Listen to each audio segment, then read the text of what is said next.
Pineapple Express is directed by David Gordon Green and stars Seth Rogen, James Franco, and Danny McBride. Now, what the heck is this movie? Well, it's a stoner movie, which I apparently was willing to watch. I wanted to watch this movie and it seemed funny at the time, and it actually was. The story revolves around Seth Rogen, who plays the character of Dale. And he is a process server who smokes weed and whatnot. Yeah, I mean, he's got a girlfriend in high school, he's living a life. He has a friendship with his drug dealer in a way. Well, it's kind of a one-sided friendship because James Franco, who plays Saul, Seth Rogen's drug dealer, he feels that, you know, Seth Rogen's character Dale is his buddy, his pal, but Dale doesn't feel the same way. Whenever Dale meets with Saul, again, in the beginning of this movie to get more drugs, Saul gives him this new product that he bought. It's very rare, and it really hasn't been sold anywhere. It's called Pineapple Express, which gives the title of this movie. It's an extremely powerful drug, and it was actually banned by the government a long time ago.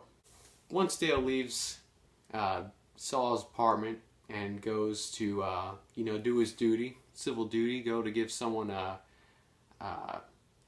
document or whatnot, send the court a subpoena or whatever he gives out people. Whenever he drives up to the guy's house, it turns out to be one of the suppliers of Saul, who's played by Gary Cole. Dale witnesses a murder of this said drug supplier. Not the murder of him, but the drug supplier killed a person. And because of this, Dale drives off before he goes into the house and leaves evidence behind, and the evidence happens to be some Pineapple Express. The supplier catches this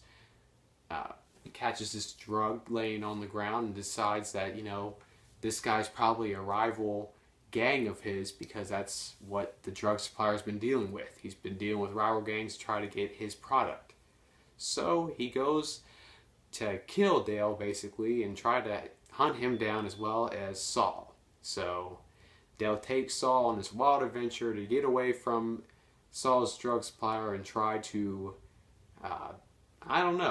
they try to just run away, basically, and try to lay low.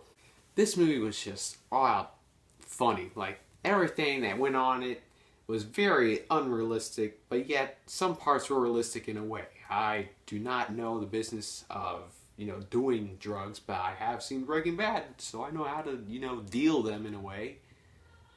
Yeah, I shouldn't say that on video. You're goddamn right.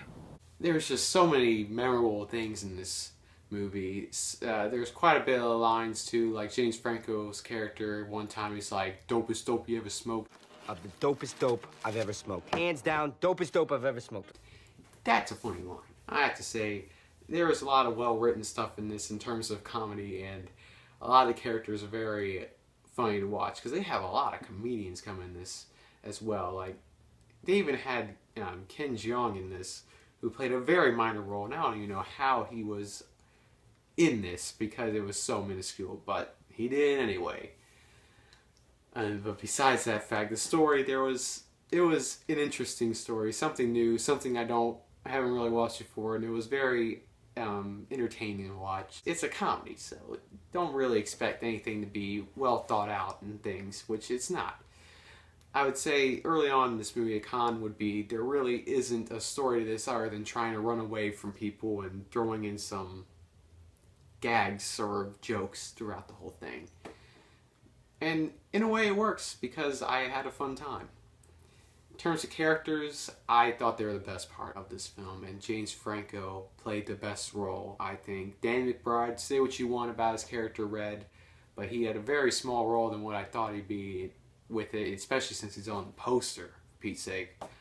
But James Franco definitely portrayed the best, and it's probably the best role I have seen him in, which is odd because this is a comedy, so I wouldn't expect him to do well in that. I mean, I've only seen the guy in like True Story, Rise of the Planet of the Apes, and the Spider-Man movies. He's a good actor. I think he does well than what people give him credit for, but he he really lost himself in that role, and I thought it was a very fun time watching his character, and he had some of the best lines and stuff given to him. Everyone else did a great job. Seth Rogen definitely, and of course with his laugh that came up quite a bit, and especially watching the bonus features with the gag reel. Just that laugh, man. Yeah, gonna lie. Yeah, I'm just a normal. who said it? It's like There's not really much else to say about this movie. I mean, it had just a lot of stuff going for it, and it was just a fun time. Other than the story being kind of jumbled, another con I have would have to be the laws of mortality. Say what you will, this is a silly movie, and a lot of unrealistic things happen, but for some reason, someone can't die in this movie. Like, of course, there's some minor background people that die, but I know the whole rule is about main characters not dying, but there have been several times where someone was shot in the chest or like at the heart, but yet they still lived. Mortality does not apply to this movie, and it drove me crazy. It had a good laugh, but it's not real at all, and it kind of was annoying to me. Okay, this is a very enjoyable movie, and whoever hasn't seen it, if you haven't even seen it, I would say watch it. If you are the right age, this is rated R, and it definitely shows there quite a bit of adult humor stuff in this. But if you ever want to watch this, is a great like comedy movie. Watch with your friends and stuff. It is hilarious. Score I would give this is an 88%, which equals juicy popcorn, which also equals a B+. Thank you guys for watching this other review, and I will see you all next time.